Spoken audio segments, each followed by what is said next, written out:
Right, let's get in Lisa Curtis, woman who knows, someone who knows this entire region very well. Lisa Curtis has a very keen interest and also an expert in knowing this entire region very well. Lisa, let me start with you. Your first thoughts, or rather expectations, about the upcoming bilateral meeting between President Xi Jinping and Prime Minister Modi. How optimistic are you that this could actually move beyond just photo ops to something concrete in terms of taking the relationship forward?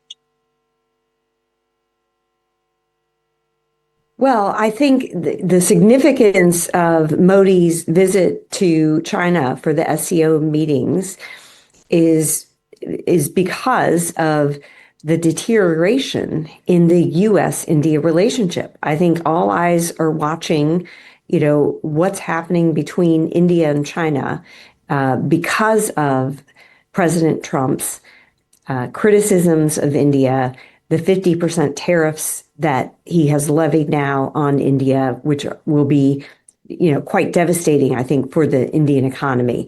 So there's a real crisis in the U.S.-India relationship. And so people are going to be watching, what does this mean for India's approach to China? And I think what it means is that India will be forced to accommodate China. And, we look at the first Trump administration where the goal was really to work more closely with China, to work more closely with India, to be able to manage China's rise. Now, in the second Trump administration, what President Trump is doing is alienating India and forcing India to accommodate China. And I think we're going to see that at this SCO meeting on Sunday. Okay, but Lisa, let me then ask you in terms of most feasible outcomes. There's a lot of ground to cover. There's a lot of difference of opinion. And there are also completely different perspectives. Trade is important. You said Donald Trump is forcing. Of course, Donald Trump's rhetoric will be important, but India cannot completely ignore its national security and defense concerns. In your assessment, what could be the most feasible set of outcomes that you think will come out of the summit and out of the bilateral that's expected between the two leaders? Well, I think that there could be an agreement to, open the Indian economy more to China. This has been something that China wants, making travel easier for businessmen who want to, come to India, look at investment, more trade. So we may see some announcements on the economic and trade front.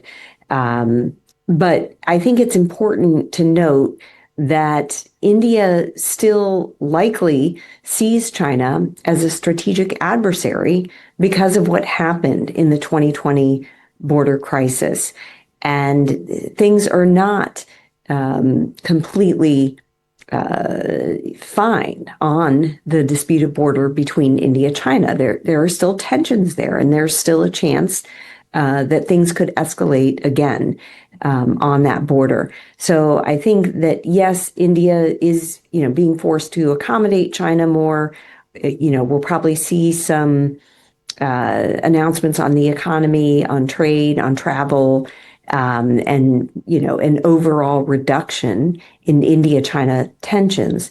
But that doesn't mean that India now trusts China or, wants to, get closer with China and try to, attend a India-China-Russia trilateral meeting. I don't think India will go that far. But the fact that India is even considering a trilateral meeting with Russia and China should be alarming to U.S. policymakers. So there may not be a Russia, India, China trilateral, or RIC is being talked about, but the entire optics around India and Russian oil purchase is likely to feature, isn't it? Because that's really the premise of Donald Trump's rhetoric. It's incorrect, it's irresponsible, it's hypocritical. We've been saying that. But how important do you think that is going to be in these talks that Prime Minister Modi will have with President Putin? Well, I'm not sure I see the issue of Russian oil being a major talking point for India. Of course, Russia may raise it, China may raise it, but I think India has reduced its dependence on Russian oil over the last month or so. At least the state-owned oil companies have done so. And the hope is that India will continue to move in that direction because I think that would help reduce tensions between the U.S. and India. So my sense is I think India would be rather careful when it comes to the Russian oil issue, because if that becomes a major talking point among the leaders at the SCO, including India, that countries should be able to continue their imports of Russian oil, that is really going to irritate President Trump even more, and could presage even a further deterioration if it can deteriorate any further between India and the U.S.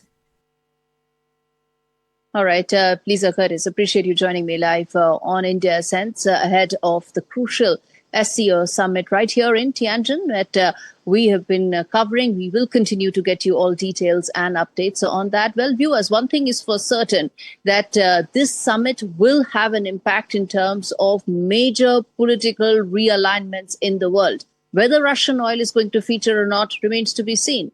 But the implications of that are most likely to be talked about in the two key bilaterals that Prime Minister Modi will have with his Chinese and Russian counterparts.